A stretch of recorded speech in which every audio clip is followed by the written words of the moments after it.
It is Tuesday. We can't get through one without a little great debate. Debate. And we've been kind of circling the conversation, AI, social media, technology, all the leaps and bounds and advancements that it's all made very, very quickly. And the debate today is AI. Helpful or hurtful in the creativity department? So it's both, and let me explain what I mean there. Go if for you're it, an Charlie. individual who is creative and you are maybe like you're a good storyteller, but you're not a good artist, and you need Right. a little help from the AI to maybe create a storyboard for something that you're doing. You can do it all by yourself now. So in that way, it can help you be more creative.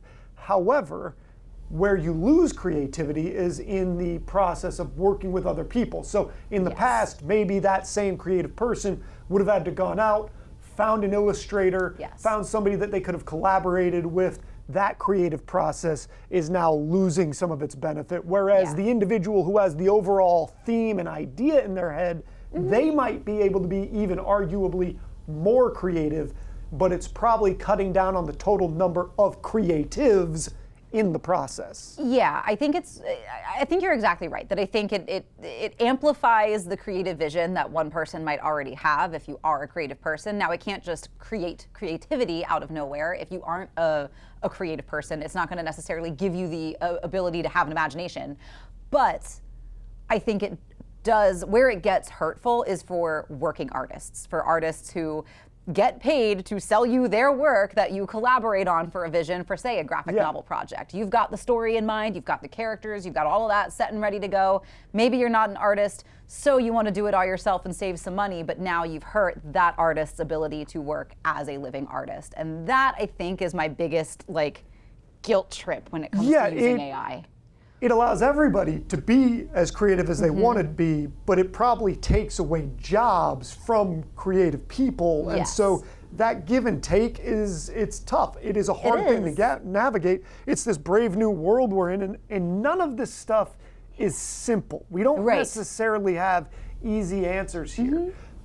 Because maybe if you are writing a book and you need a cover for that book, you might be able to use AI to give you exactly what you're looking for. But again, you didn't hire somebody for that. Well, if you couldn't have afforded to hire somebody for that, maybe that's good for you that you have this option. But if it's taking money out of and food out of somebody else's mouth, that's dangerous. It is dangerous. So that's where I kind of live undecided on this, where do I think it inherently is hurtful to creativity itself? Not necessarily, but I think you're right that I think it can be hurtful to creatives, especially to make a living doing what they love, if that's what they want to do.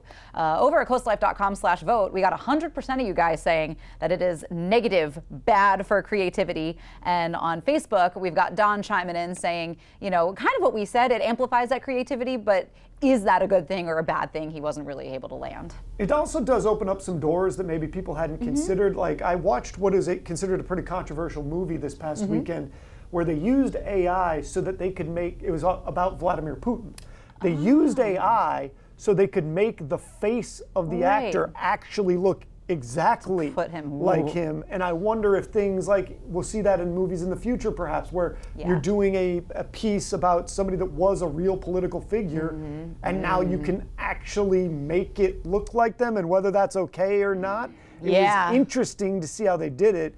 It's a little wonky in some spots because this technology isn't perfect yet, but it's on the way. Yeah, no, and I mean, that's also where I feel pretty strongly about, especially in the worlds of movies and film, where I feel like we see a lot of, especially in fantasy or all the superhero movies, where you get CG animated characters that are fully animated that might have looked better and cooler with a good makeup job, like a creative makeup artist could make you look like a scary forest beast or something that CGI just won't convince my brain. We may be in that uncanny valley still, but there may be an exit point where we no longer are. So but then that does hurt my feelings.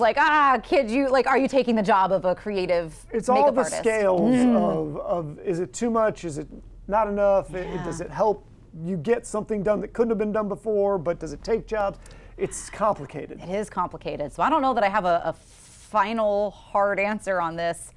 I'm going to keep playing around with my graphic design skills with AI, but That's my limit, I think. I don't have a final answer. I don't either, and honestly, I don't think anybody totally knows. And that's what's interesting about We'll the only time know when we're we get there. is it's changing so fast Yeah. that your opinion on it today might not be your opinion on it next week, which That's may true. be vastly different than your opinion on it in a year. Also true, and I think it's important to be open-minded about stuff like that. Be open-minded to your opinion changing day to day. That's okay. Good, great debate. Unsettling great debate, but a good, great debate. Coming up, though, we're taking a trip to Mid-South Audio. We're learning about the benefits of aging uncensored.